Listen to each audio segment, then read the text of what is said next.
Il faut que tu prophétises encore sur un grand nombre de peuples, et de nations, et de langues, et de rois. Apocalypse 10, verset 11.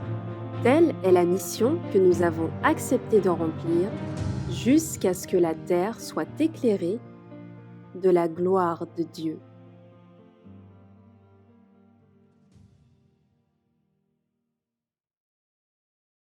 Eh bien, bonsoir à toutes et à tous et à celles et ceux qui sont avec nous aussi par le biais d'Internet. Euh, je suis content de pouvoir être avec vous, malgré toutes les difficultés que nous pouvons rencontrer. Et je vous inviterai à pouvoir vous prosterner avec moi pour la prière, afin que nous puissions commencer ce moment.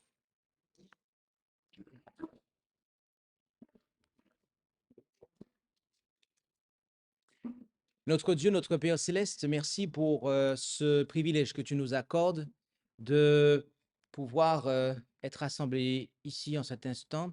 Et alors que nous allons lire et étudier ta sainte parole, nous te prions de bien vouloir nous accorder ton Saint-Esprit afin que nous soyons en mesure de comprendre et discerner ta vérité.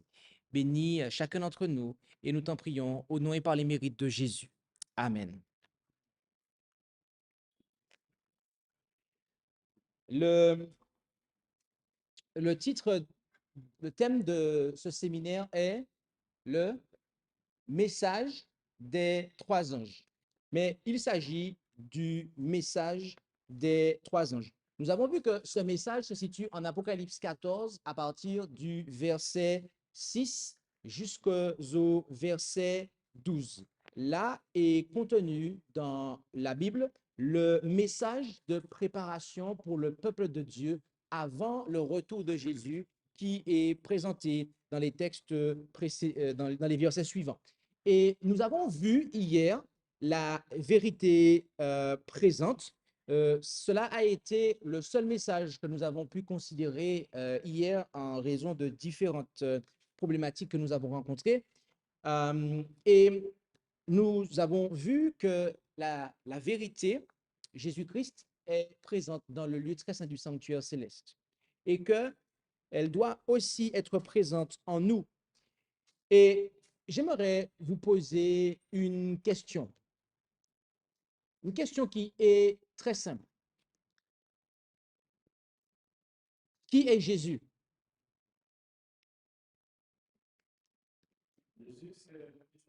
Jésus est le Fils de Dieu, d'accord? Jésus, c'est notre Sauveur. OK. La deuxième partie de ma question est la suivante. De quoi Jésus nous sauve-t-il?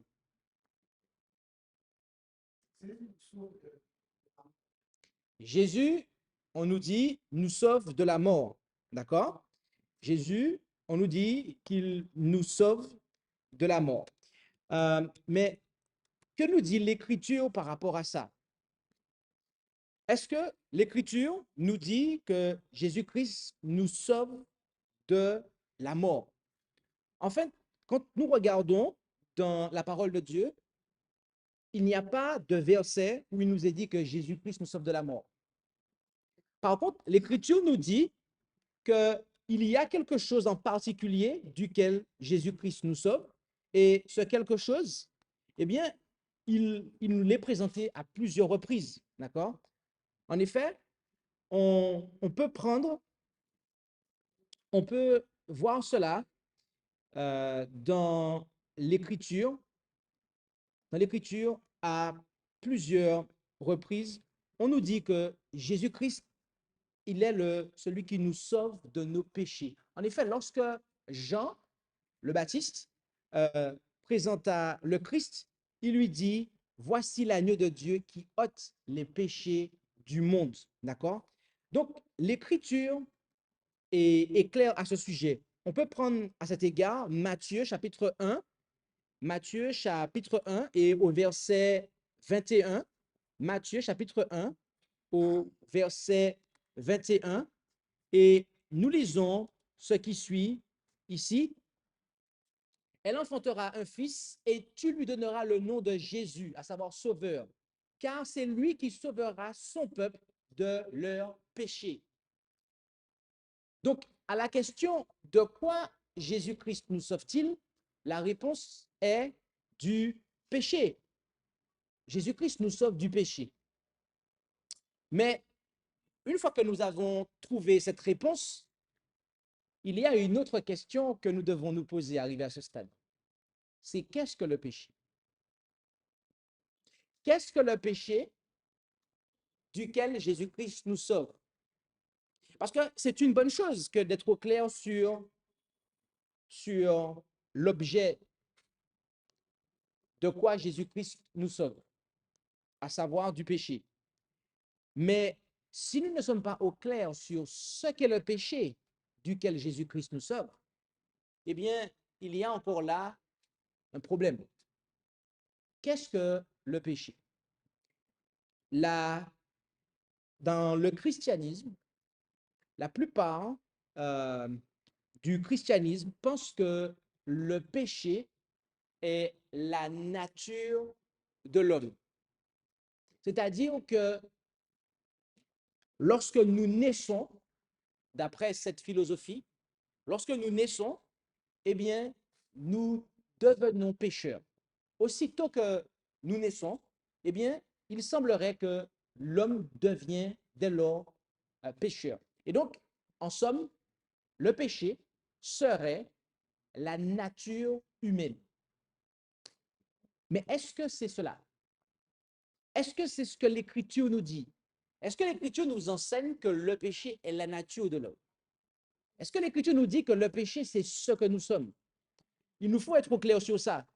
Car, voyez-vous, l'Évangile, c'est la bonne nouvelle de Jésus. L'Évangile éternel, c'est la bonne nouvelle de Jésus, de Jésus-Christ, qui fait quoi?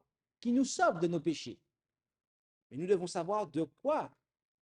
Quel est le péché duquel il nous sauve? C'est très important. Je voudrais parcourir avec vous la parole de Dieu afin que nous puissions considérer cela ensemble.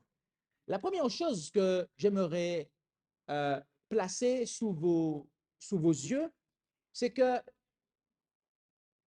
le péché n'a pas commencé sur la terre. Et savoir ça, c'est une première chose qui nous montre que le péché n'a rien à voir avec, en tout cas dans sa définition, il n'a rien à voir avec la nature de l'homme, puisqu'il n'a pas commencé avec l'humanité. Où est-ce que le péché a commencé? Est-ce que vous le savez? Au ciel. Quel verset nous l'a dit? Ézéchiel 28, du verset 11 au verset 19. Rendons-nous en Ézéchiel 28, à partir du verset 11 jusqu'au verset 19. Et là, nous lisons ce qui suit. La parole de l'Éternel me fut adressée en ces termes. Fils de l'homme, prononce une complète sous le roi de Tyr et dis-lui, ainsi a dit le Seigneur l'Éternel, tu étais le couronnement de l'édifice, plein de sagesse, parfait en beauté. Tu te trouvais dans l'Éden, le jardin de Dieu. Tu étais couvert de pierres précieuses de toutes sortes, la sardoine, la topaze, la chalcédoine, le chrysolithe, l'onyx, le jaspe, le saphir, l'escarboucle, l'émeraude et l'or. Les tambours et les flûtes étaient à ton service, préparés pour le jour où tu fus créé. Je t'avais établi comme chérubin protecteur. Donc déjà ici, cela nous montre qu'il s'agit de qui? D'un ange. Et tout à l'heure, on va voir de qui il s'agit. Un chérubin protecteur, aux ailes déployées. Tu étais sur la sainte montagne de Dieu. Tu marchais au milieu des pierres de feu. Tu fus intègre dans tes voies depuis le jour où tu fus créé jusqu'à ce que l'iniquité ait été trouvée en toi. Au milieu de ton riche commerce, ton cœur s'est rempli de violence et tu devins coupable. Je te précipiterai de la montagne de Dieu, je te détruirai, ô chérubin protecteur, du milieu des pierres de feu. Ton cœur s'est élevé à cause de ta beauté et tu as corrompu ta sagesse par ton éclat. Je te jetterai par terre, je te donnerai en spectacle au roi pour qu'il te regarde. Tu as profané tes sanctuaires par la multitude de tes iniquités, par l'injustice de ton trafic. Je ferai surgir de ton sein un feu qui te consumera et je te réduirai en cendres par toute la terre. en la présence de tous ceux qui te regardent. Tous ceux qui te connaissent parmi les peuples seront frappés de stupeur à ton sujet. Tu seras un sujet d'épouvante et tu ne seras plus jamais. La parole de l'Éternel me fait, etc., etc. Nous voyons ici que le péché a pris naissance dans le cœur d'un chérubin protecteur. Vous savez, dans le sanctuaire, il y avait, comme nous l'avons vu hier, le lieu très saint. Et dans le lieu très saint, il y avait l'arche de l'alliance. Et sur l'arche de l'alliance, il y avait au-dessus le propitiatoire, au-dessus duquel lui-même, il y avait deux chérubins protecteurs, d'accord, qui couvraient le propitiatoire de leurs ailes et qui avaient leur regard dirigé vers le propitiatoire. Il s'agit là, en fait, d'anges qui, sont gardiens, en fait, de la loi, de ministres de la justice. Ici, on avait là le chérubin protecteur. L'Écriture le désigne de la manière suivante. En Ésaïe 14, à partir du verset 12, rendons-nous en Ésaïe 14 à partir du verset 12. Et nous allons avoir le nom de ce chérubin protecteur. Il est dit ici, Ésaïe 14 à partir du verset 12. Comment es-tu tombé du ciel, astre brillant, Lucifer, fils de l'aurore? Comment as-tu été abattu à terre, toi qui foulais les nations? Tu disais en ton cœur, je monterai aux cieux, j'élèverai mon trône par-dessus les étoiles de Dieu, je siégerai sur la montagne de l'assemblée, aux régions lointaines de l'Aquilon. Je monterai sous les hauteurs des nues, je serai semblable au très haut. Donc, notez ici que le péché a pris naissance dans le cœur de l'ange le plus élevé au ciel, Lucifer, lequel devient le diable. D'accord? Et c'est lui qui tenta nos premiers parents, Adam et Ève. Donc, le péché n'a, dans son origine, rien à voir avec la nature humaine.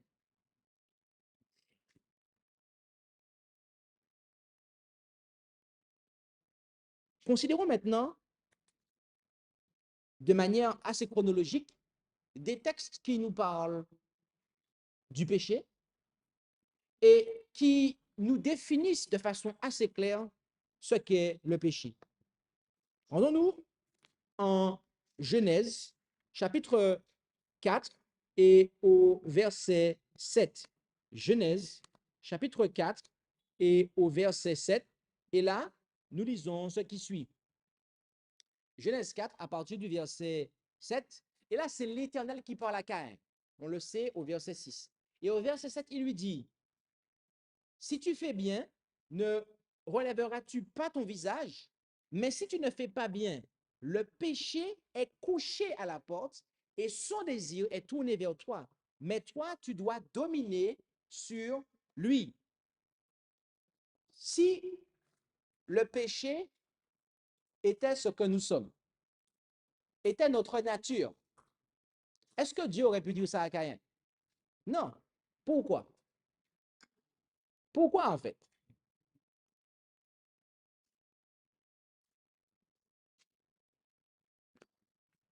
Est-ce que vous pouvez renier ce que vous êtes?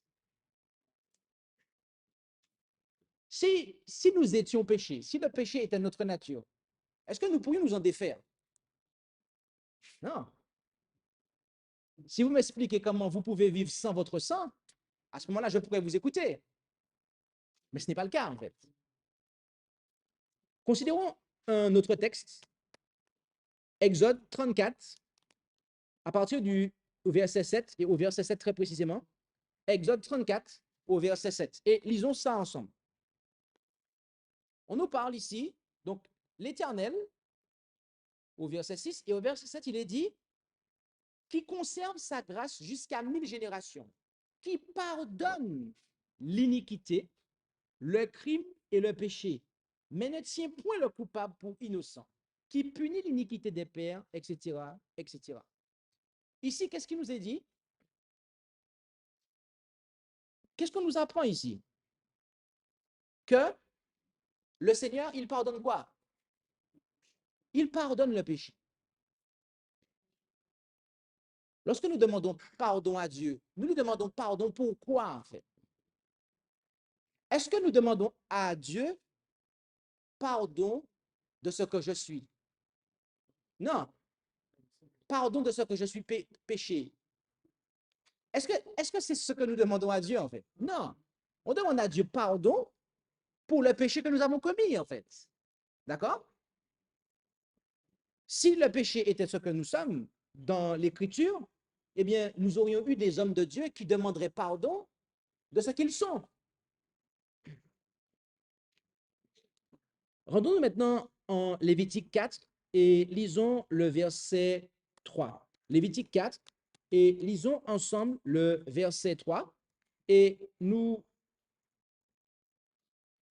lisons: si c'est le sacrificateur ayant reçu l'onction qui a péché, rendant par là le peuple coupable, il offrira à l'Éternel pour le péché qu'il aura commis un jeune taureau sans défaut en sacrifice pour le péché. Amen. Qu'est-ce qui nous est dit ici? Que le sacrificateur, il devait amener quoi? Une offrande pour le péché qu'il était? Non. Pour le péché qu'il avait quoi? Qu'il avait commis. Donc, le péché, c'est quelque chose que l'on commet. Le péché, ce n'est pas un individu. OK?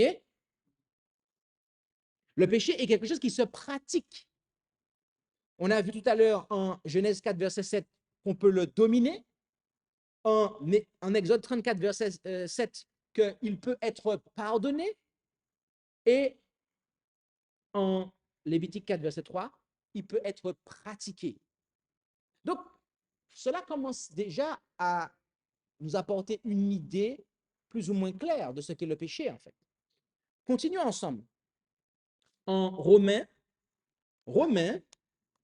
6, à partir du verset 1. Romains 6, à partir du verset 1. Et là, il nous est dit: que dirons-nous donc? Demeurerons-nous dans le péché afin que la grâce abonde? Nullement. Nous qui sommes morts au péché, comment vivrions-nous encore en lui?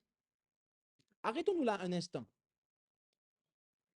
Paul dit aux croyants qu'ils ne vont pas en fait demeurer dans le péché en raison du fait que la grâce abonde. Est-ce que vous croyez que nous sommes sous la grâce?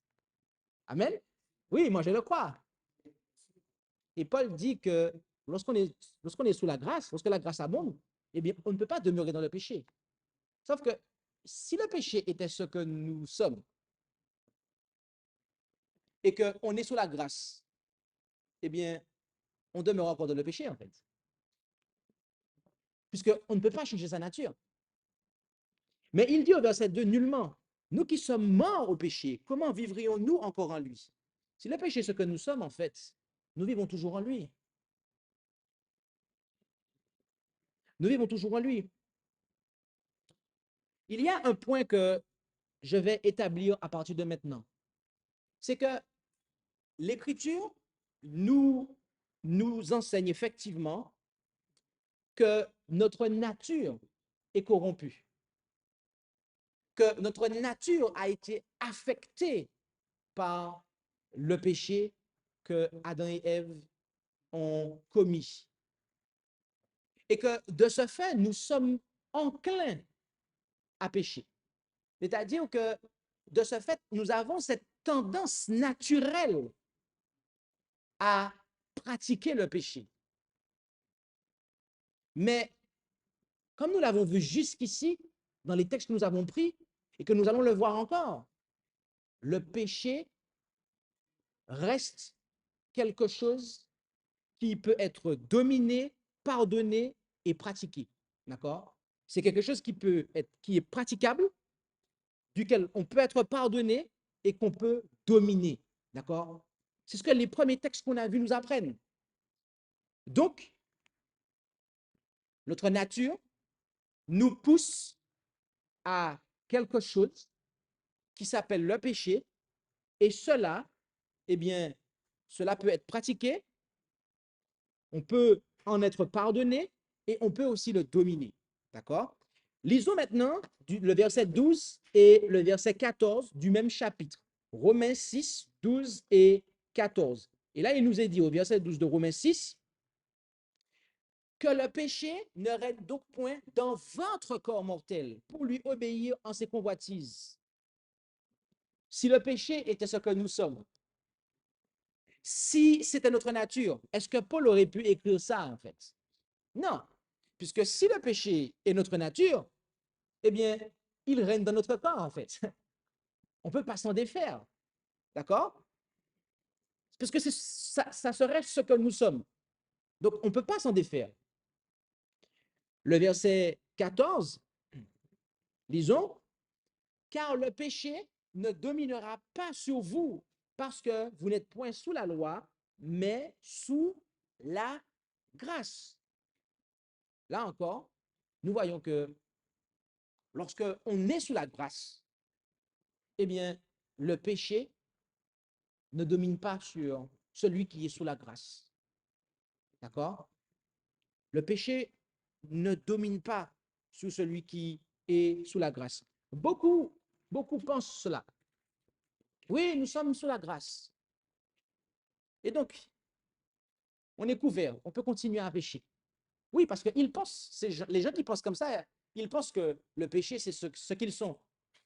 Et que Dieu leur fait grâce. Dieu ne tient pas compte de ce qu'ils sont.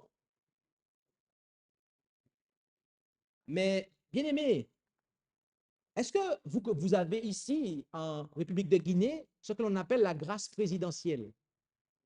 Vous avez ça? Qu'est-ce que la grâce présidentielle? Eh bien, c'est lorsque le président, il gracie un criminel. D'accord? Pourquoi? Eh bien, parce qu'il a ce pouvoir de gracier. OK. Nous avons un individu. Par exemple, un individu qui s'appellerait, je prends un exemple, Fofana. Fofana est quelqu'un qui a commis un crime. D'accord? C'est un Guinéen qui a commis un crime. Et euh, Fofana est arrêté par la police, la gendarmerie ou la police de Guinée parce qu'il a commis un crime. Il est traduit devant le tribunal et le juge détermine qu'il a, par exemple, tué un homme, un être humain, un citoyen de la République de Guinée. Et donc, pour cela, il doit faire de la prison. Il est mis en prison. Maintenant, le président vient l'année où il doit gracier quelqu'un. Et pour diverses raisons, il choisit Fofana, de gracier Fofana du crime, du meurtre qu'il a commis. Et donc, de ce fait, Fofana est gracié. Fofana est sorti de prison. D'accord? Il est gracié. Il ne purgera pas le reste de la peine qui lui reste à purger. Comment est Fofana à ce moment-là? Il est sous la grâce présidentielle. Maintenant, admettons que Fofana, à nouveau, il reprend une arme alors qu'il est sous la grâce, alors qu'il a été gracié, sorti de prison. Admettons que Fofana reprend une arme et commet à nouveau un meurtre. Est-ce que la grâce que le président de Guinée lui a accordée va l'empêcher d'être jugé pour ce deuxième meurtre? Non, non. La grâce présidentielle ne fonctionne que sur le premier meurtre. Elle ne fonctionne pas, en fait, sur les autres crimes que Fofana va commettre. Et donc, si Fofana recommet un deuxième meurtre, il sera à nouveau saisi par les gendarmes, traduit en justice, mis en prison. Si, lorsque le président gracie quelqu'un, si la personne qui est sous la grâce présidentielle, eh bien, recommet le même crime, le même délit qui l'a conduit en prison, eh bien, cette personne-là qui fait ça, elle fait fi de la grâce présidentielle. On pourrait dire qu'elle s'est moquée de la grâce présidentielle. Et bien aimé, voilà ce que Paul voulait dire. Est-ce que parce que nous sommes sous la grâce, nous allons continuer à vivre dans le péché? Non. Puisque si nous commettons à nouveau le péché, qu'est-ce qui va se passer? On est à nouveau condamné, en fait. On est à nouveau condamné. Maintenant, rendons-nous au chapitre 5 de Romains. Romains 5, verset 13. Romains 5, verset 13. Et là, il nous est dit, car le péché a été dans le monde avant la loi, mais le péché n'est point imputé quand il n'y a point de loi. Ce verset-là est vraiment intéressant, car il nous est dit que le péché a été dans le monde avant la loi et que le péché n'est point imputé quand il n'y a point de loi. Waouh, qu'est-ce que cela nous apprend? Est-ce que vous avez une idée? On nous dit ici, bien aimé, que ce qui définit la présence du péché, c'est la loi. C'est la loi. Avant l'époque de l'informatique, vous pouviez faire ce que vous voulez. Il n'y avait pas de loi, en fait, sous l'informatique, d'accord? En rapport avec l'informatique. Lorsque les ordinateurs sont apparus et que Internet est apparu, ils ont commencé à publier des lois, en fait, sous l'informatique, d'accord? Donc, avant la présence de ces lois sous l'informatique, si vous faisiez quelque chose sur Internet, pas de problème. Mais ce même quelque chose, aujourd'hui, il y a une loi dessus. Si vous le faites, vous commettez un délit et vous pouvez être jugé pour ça. En fait. Quand la loi apparaît, il y a transgression. Quand la loi apparaît, il y a transgression. Et donc, nous allons prendre notre texte. Un texte qui contient à lui seul et en lui seul la définition de ce qu'est le péché. Rendons-nous, je vous prie, en Jean 3 au verset 4. Jean 3, verset 4, où il est dit ici, il est dit, Jean 3, verset 4, quiconque pêche transgresse aussi la loi, car le péché est une transgression de la loi. J'apprécie beaucoup la version Louis II qui dit que le péché est la transgression de la loi. D'accord? C'est ainsi que le texte original le transmet. Le péché, ce n'est pas une, mais c'est la transgression de la loi. 1 Jean 3, verset 4. 1 Jean 3, verset 4. Et donc, ici, on nous dit que le péché, c'est quoi? C'est la transgression de la loi. Voilà la définition du péché, bien-aimé. Le péché, c'est la transgression de la loi. Et il n'y a pas, en fait, d'autre définition que celle-là du péché dans la Bible. C'est la seule définition que l'Écriture nous transmet concernant le péché. Le péché n'est pas la nature de l'homme. Lorsque un homme naît, il ne naît pas pécheur. On ne naît pas pécheur, on le devient lorsque l'on transgresse la loi de Dieu.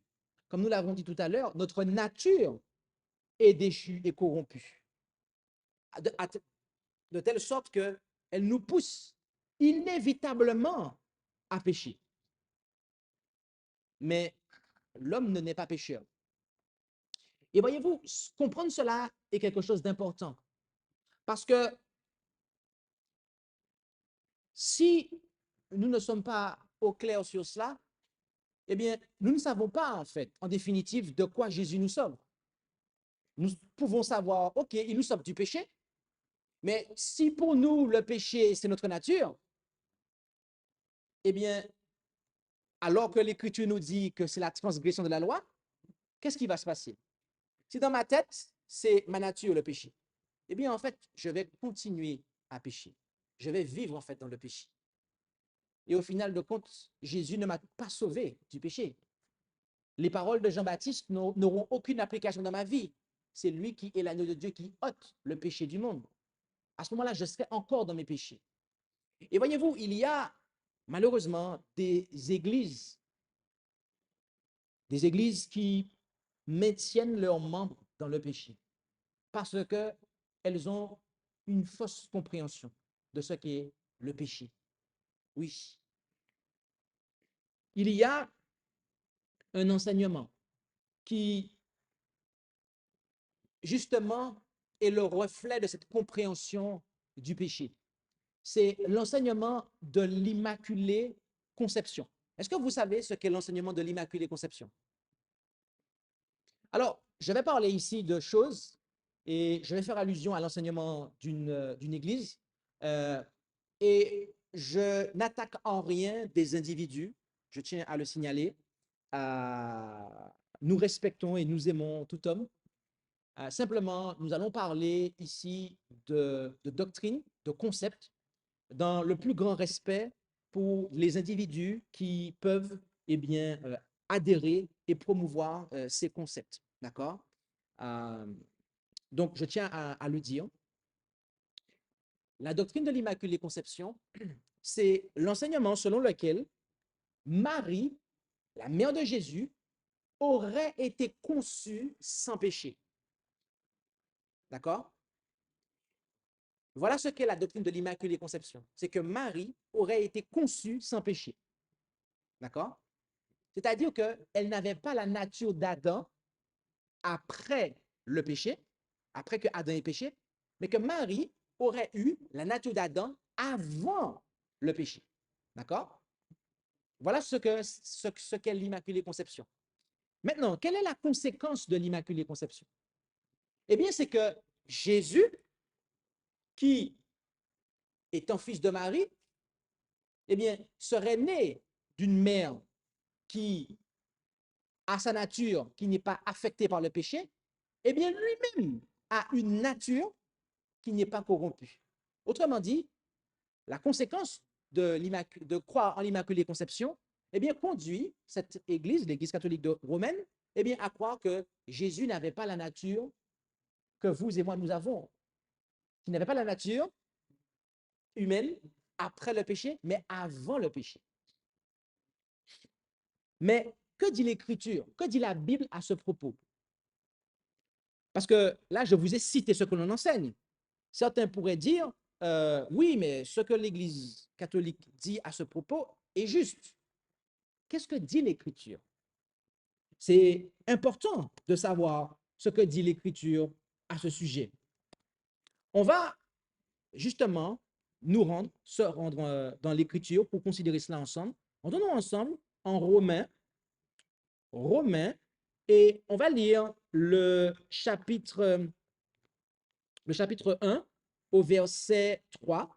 Romains 1 et au verset 3. Et permettez-moi de lire à partir du verset 1er. Il est dit, Paul, serviteur de Jésus-Christ, appelé à être apôtre, mis à part pour annoncer l'évangile de Dieu qu'il avait promis auparavant par ses prophètes dans les saintes écritures, touchant son fils, né de la race de David selon la chair. Que nous dit l'écriture ici, bien-aimés? C'est que Jésus-Christ est quoi? Il est né de David selon la chair. Traduction, quelle chair que Jésus-Christ avait? La même chair que David, en fait. Oui, c'est vrai ou c'est faux? Est-ce que c'est ce que nous dit l'Écriture? Ok. David, n'est-ce pas celui qui a commis le péché avec Bathsheba? Ok. Et Jésus vient après David. D'accord. Donc, quelle nature Jésus avait, en fait? Une nature pécheresse. D'accord. C'est clair. Ok. Oui, c'est ça. Donc, Marie, c'est la même chose, en fait. Parce que c'est la nature que Marie a transmise à Jésus. Donc, ce texte-là nous montre que la doctrine de l'Immaculée Conception n'a pas de fondement scripturaire. Vous comprenez? Et je pourrais aussi vous en donner un autre. D'accord? Un autre passage. Considérons ensemble Hébreux 2, au verset 14. Il est dit ici, puisse donc que les enfants participent de la chair et du sang, il en a aussi de même participé. Autrement dit, Jésus-Christ a participé à la même nature que nous, bien-aimés. Et encore, lisons plus loin, verset 16. Car assurément, Hébreux 2, verset 16, il n'a pas secouru les anges. Les anges qui sont bons, qui n'ont pas péché. Oui, Jésus-Christ n'est pas venu avec une nature d'ange. Non, d'ange non déchu. Non. Il n'a pas secouru les anges, mais il a secouru la postérité d'Abraham. C'est qui Abraham? Le père d'Isaac? Ok. Mais Abraham, c'est celui qui a menti pour pour sa femme? C'est lui aussi qui a en fait pris Agar et qui a couché avec elle pour avoir Ismaël? Abraham, c'était qui en fait? C'était quelqu'un qui a commis le péché en fait. Ok? Et Jésus-Christ est venu secourir cela en fait. Et il a pris la nature de cette humanité-là en fait. Donc on a un Romains 1, verset 3 et Hébreux 2 qui sont deux témoins qui nous montrent quelle nature que Jésus avait en fait. Jésus avait notre nature. Mais l'Écriture nous dit qu'il n'a jamais péché. D'accord? Pourquoi? C'est parce que en fait son esprit, eh bien, était un esprit saint qui a été placé dans un corps déchu. Et donc, il a été tenté comme nous en toutes choses sans jamais pécher. Amen. C'est ce que nous dit l'Écriture. Lorsque vous croyez en l'Immaculée Conception, eh bien, vous devez croire que Jésus-Christ n'a pas été tenté, en fin de compte. Mais la vérité, c'est que Jésus-Christ a été tenté comme nous en tout point, sans jamais pécher. Et donc, il est important de comprendre cela. Une autre conséquence de cette compréhension de l'Immaculée Conception, d'accord? Mais certaines églises ne vont pas dire qu'elles adhèrent à l'Immaculée Conception. Elles ne le diront pas. Mais elles adhèrent au fait que Jésus-Christ, eh bien, n'avait pas la même nature que nous, d'accord? Elles adhèrent aussi au fait que, eh bien, que nous sommes, nous, notre nature est le péché. Le péché, c'est ce que nous sommes et non pas ce que nous faisons. Eh bien, une autre conséquence de cela, et notamment tout particulièrement dans le catholicisme, eh bien, c'est par rapport au baptême. Parce que si vous croyez que le péché, c'est ce que nous sommes, et que l'Écriture vous dit que lorsque vous êtes baptisé, vous êtes sauvé du péché, eh bien, quelle est la conséquence logique? Ah ben, les catholiques, ils ont une logique. C'est que comme ils adhèrent au fait que le péché, c'est la nature de l'homme, eh bien, dès qu'un enfant naît au monde, qu'est-ce qu'ils font? Ils le baptisent. Oui, parce qu'il vient de naître. Donc, il est pécheur. Et il faut le sauver. Donc, on le baptise. Voilà. On le baptise. C'est pour ça que les catholiques baptisent les bébés. C'est parce que lorsqu'il naît, il est pécheur. Et il a besoin déjà d'être sauvé, puisqu'il serait déjà coupable, en fait. D'accord? Un enfant qui naît, pour les catholiques, c'est un pécheur. Il est déjà coupable de péché, alors qu'il ne comprend rien du tout. D'accord? Il est déjà coupable de péché. Il ne comprend rien, il ne sait pas parler, son cerveau n'est pas encore, ne peut pas encore placer des mots ou juger quoi que ce soit, mais il est déjà coupable et il faut le sauver et il faut le baptiser. Mais bien aimé, ce n'est pas ce que nous dit l'Écriture. Ce n'est pas ce que nous dit l'Écriture. L'Écriture nous dit que le péché, c'est la transgression de la loi. Est-ce qu'un bébé, ne serait-ce que dans sa tête, lorsqu'il vient de naître, il peut prendre dans sa tête, aller faire de la violence, prendre un fusil, braquer une banque, voler, mentir, commettre adultère? Un bébé.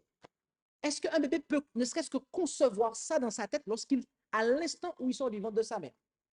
Dans le mois suivant, 3 mois après? Non. Non, mes amis. Effectivement, et par contre, nous allons affirmer quelque chose. Il naît avec une nature corrompue, une nature déchue, qui va, avec le temps, irrémédiablement le conduire à pécher. Oui, Ça, nous le disons. Mais il ne n'est pas pécheur.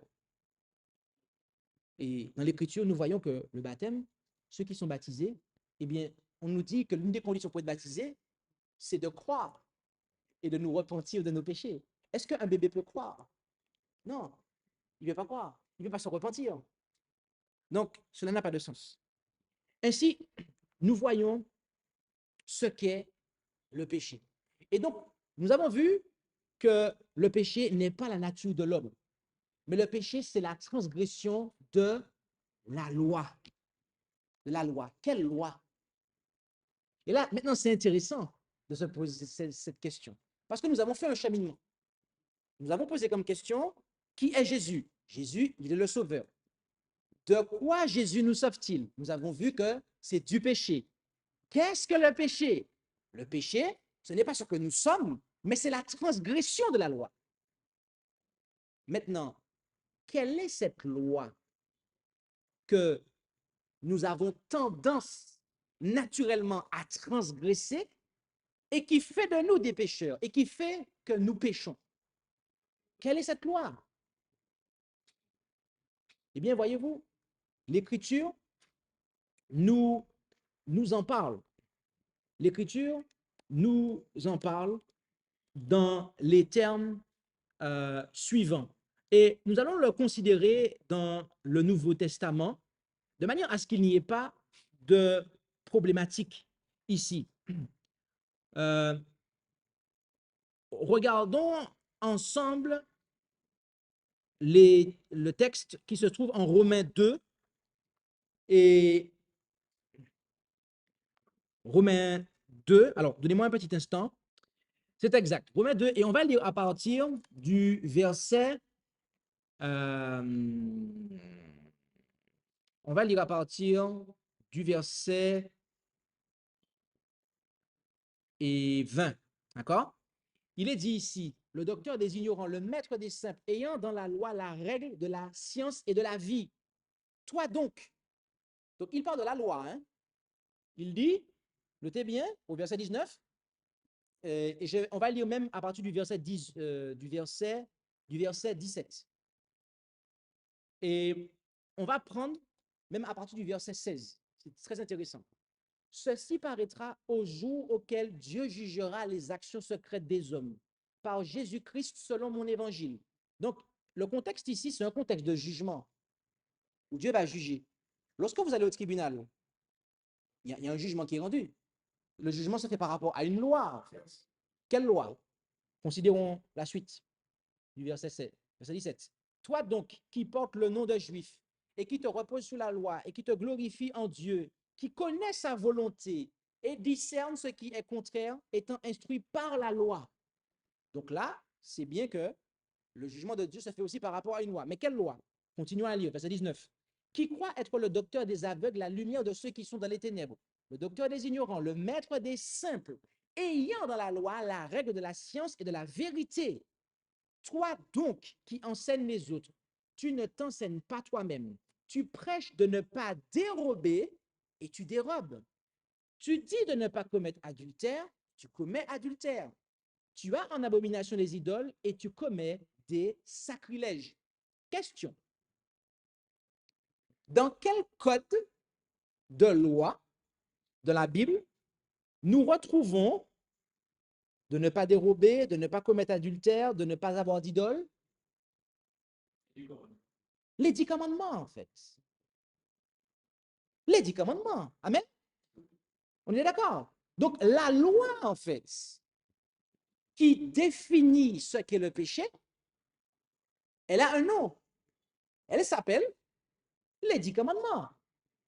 Ce code s'appelle les 10 commandements. Et ces 10 commandements, savez-vous où est-ce qu'ils se trouvaient lorsque il y avait le sanctuaire terrestre?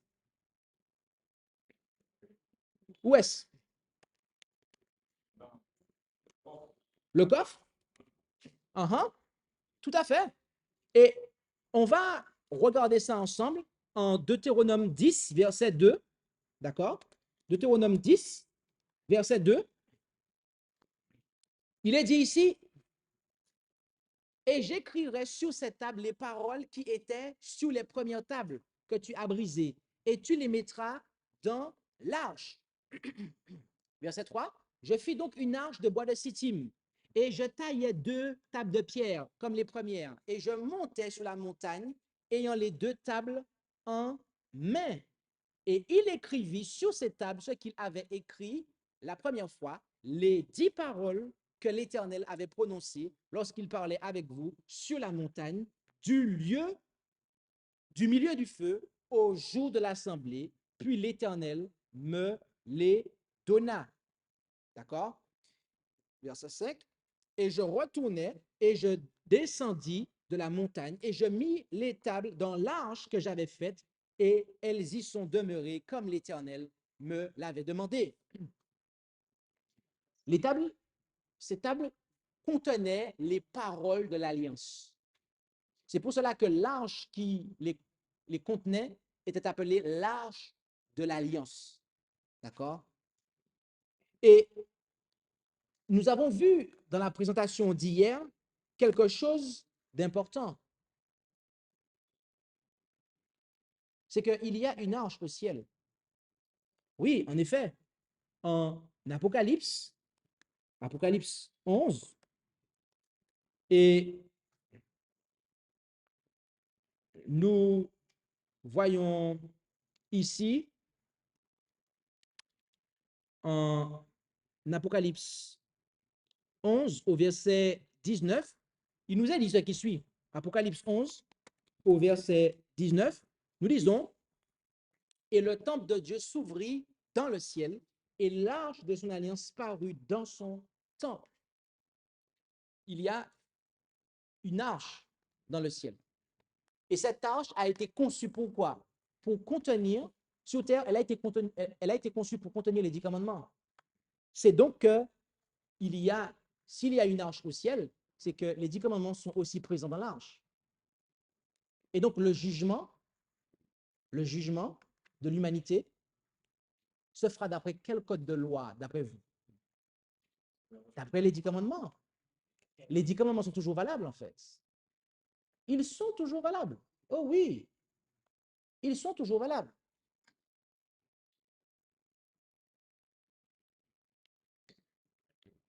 Et donc, nous voyons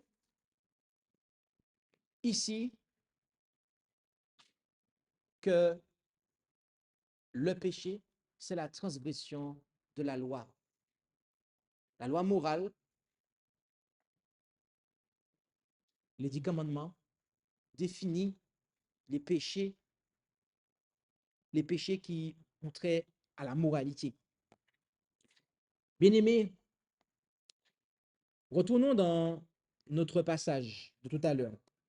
1 Jean 3, et tout à l'heure, on a lu le verset 4 qui nous disait « Quiconque pêche transgresse aussi la loi, car le péché est une transgression de la loi. » Mais maintenant, retournons dans ce passage et lisons le verset 9. 1 Jean 3, verset 9. Et on va conclure là-dessus. 1 Jean 3, verset 9. Il est dit, « Quiconque est né de Dieu, est-il dit? » Question, je m'arrête ici. Sommes-nous des nouvelles créatures? Sommes-nous nés de nouveau? Vous savez, dans le milieu évangélique, les croyants aiment à dire la chose suivante. Ah, je suis né de nouveau. Lorsqu'ils ont été baptisés. Je suis une nouvelle créature, je suis né de nouveau, j'ai été baptisé. C'est beau d'entendre ça. Ça fait plaisir de le dire. Que dit l'Écriture à ce propos? Lisons ensemble. Quiconque est né de Dieu ne commet point le péché, est-il dit. Autrement dit, il ne pratique pas le péché. Parce que la semence de Dieu, qu'est la parole, demeure en lui. Et il quoi? Il ne peut pécher parce qu'il est né de Dieu. Parce qu'il est né de Dieu, est-il dit. C'est ce qui est marqué là, en fait. Est-ce que vous l'avez lu comme moi, en fait? On l'a lu ensemble. L'avons-nous lu ensemble, mes amis? Oui, quiconque est né de Dieu ne commet point le péché. On aime à dire que nous sommes de nouvelles créatures. Beaucoup de chrétiens disent ça. Ah, je suis une nouvelle créature.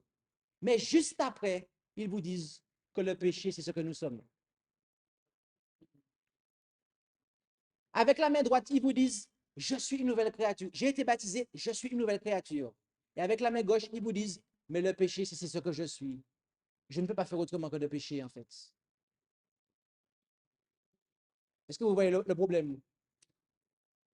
Alors que l'Écriture nous dit, celui qui est une nouvelle créature, celui qui est né de Dieu, il ne commet pas le péché, en fait. Il ne peut pas commettre le péché. Pourquoi? C'est parce que être né de nouveau, c'est avoir la semence de Dieu en nous, en fait. D'accord? La semence de Dieu, la parole de Dieu en nous, qui neutralise cette nature corrompue, qui nous pousse à pécher. Lorsqu'on a la parole de Dieu, mes amis, qui est la semence, oui, parce que le semeur, il sème pour semer. Il sème quoi? C'est la parole du semeur, vous la connaissez. Il sème la parole, en fait. Lorsqu'on a cette semence, cette parole de Dieu qui habite en nous, qui demeure en nous, vous savez, moi, je suis de passage à Conakry. Je suis arrivé il y a quelques jours et je repars la semaine prochaine. Je ne demeure pas en Guinée, moi. Je ne suis pas un Guinéen. Je ne vais pas rester ici. Je suis de passage. Je suis un voyageur. D'accord? Vous, vous demeurez en Guinée. Vous habitez là. Vous êtes constamment là, en fait. Hein? La parole de Dieu, elle n'est pas censée être une voyageuse dans notre vie, en fait. Elle est censée demeurer dans notre vie. Et lorsque la semence demeure dans le croyant, qu'est-ce qui se passe, en fait? Eh bien, elle neutralise. OK? Elle aide le croyant à ne pas suivre sa nature qui le pousse à pécher. D'accord? Et à telle sorte que, eh bien, il ne péchera pas parce qu'il est une nouvelle créature. D'accord? Il est né de nouveau. Et bien aimé, c'est ce que le Seigneur nous appelle. Il nous appelle à être de nouvelles créatures. Il nous appelle à rejeter les fausses compréhensions concernant le péché ainsi que la nature de l'homme. Parce que sans cette compréhension, eh bien, nous ne pourrons pas expérimenter la nouvelle naissance. Et si nous n'expérimentons pas la vraie nouvelle naissance, c'est-à-dire une vie où on ne pratique plus le péché, ça ne veut pas dire qu'on ne va pas commettre d'erreurs. L'Écriture dit que le juste, il tombe, mais à chaque fois, il se relève. Sauf que le contraire de ça, c'est de pratiquer le péché. C'est-à-dire que c'est quelque chose qui est une habitude, en fait. C'est quelque chose qui est ancré, en fait. D'accord? C'est quelque chose qui est ancré. Il y en a qui sanctifient, par exemple, le dimanche, parce qu'ils considèrent que c'est le jour du Seigneur. Alors que l'Écriture nous dit que c'est le 7e jour. Mais chaque dimanche, ils pratiquent le péché. Oui, puisqu'ils sanctifient un faux jour. Donc, ils vivent dans le péché. OK? Etc. Et on pourrait dire ça de chacun des commandements. D'accord? Donc, plaise à Dieu que nous puissions comprendre cela. Car le Seigneur nous invite à pouvoir accepter l'évangile éternel. Et voyez-vous, lorsque l'on accepte l'évangile éternel, bien-aimé, eh bien, c'est qu'on accepte Jésus comme sauveur. Quand on accepte Jésus comme sauveur, eh bien, on accepte qu'il nous sauve de nos péchés. Quel péché? Nos transgressions de la loi de Dieu, en fait. C'est important de comprendre ça, en fait. C'est pour ça que nous présentons ce point. Car ici, nous sommes à mi-chemin, entre guillemets, entre la compréhension de ce que nous avons vu hier, la vérité présente l'évangile éternel, et de ce que nous allons voir dans la prochaine présentation. Alors, plaise à Dieu que nous puissions, eh bien, devenir de nouvelles créatures, si ce n'est pas déjà le cas. Je vous invite à prier avec moi.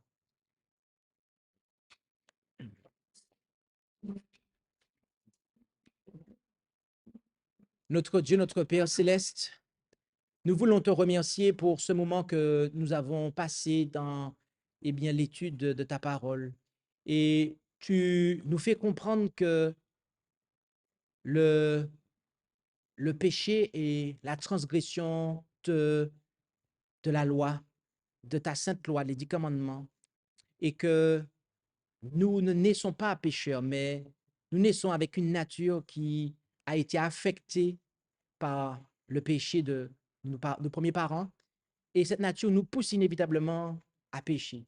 Mais tu désires que ta parole demeure en nous, afin que nous soyons de nouvelles créatures et que nous ne commettions plus le péché. Alors aide-nous, Père Céleste, à pouvoir comprendre ces choses, de sorte que nous puissions délaisser les œuvres mauvaises et vivre pour toi, pour ta gloire. Bénis chacun d'entre nous et nous t'en prions au nom de Jésus. Amen. Oui? Uh-huh.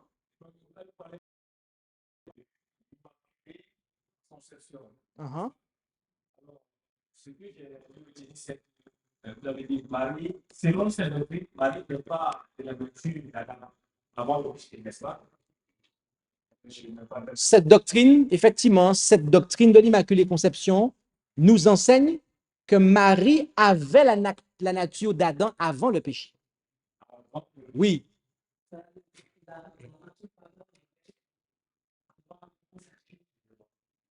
Voilà.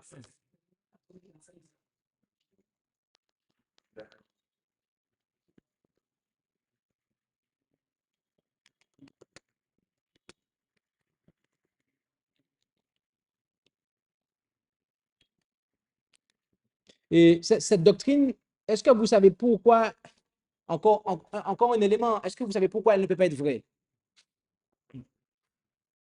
C'est parce que Marie elle-même a avoué être une pécheresse. En effet, en Luc 1, verset 47, Luc 1, verset 47, Marie elle-même a déclaré cela. Et mon esprit se réjouit en Dieu, mon sauveur. OK? Marie, verset 46. Alors Marie dit, mon âme magnifie le Seigneur et mon esprit se réjouit en Dieu, mon sauveur. D'accord? Si Marie dit que mon Dieu est mon sauveur, c'est qu'elle a besoin d'être sauvée du péché. Donc c'est une pécheresse en fait. OK? Luc 1, verset 46 et 47.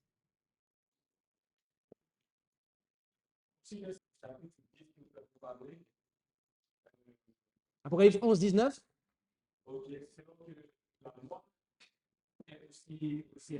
Uh-huh.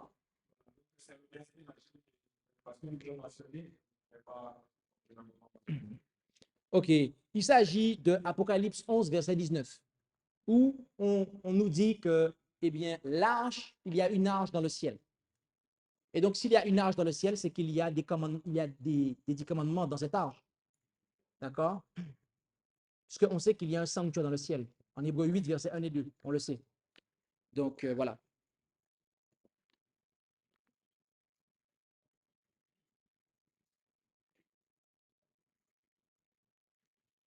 Est-ce qu'il y a des questions encore?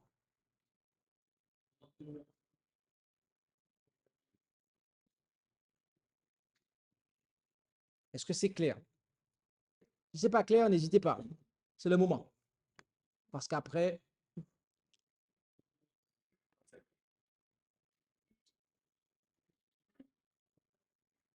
donc du coup, qu'est-ce qui se passe?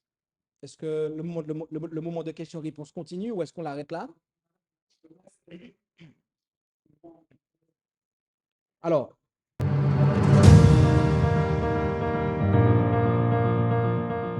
Merci d'avoir écouté cette présentation. Si vous souhaitez prendre part à la mission que Jésus-Christ confia à notre Église, contactez-nous via les coordonnées présentes sur la page à propos de notre chaîne YouTube.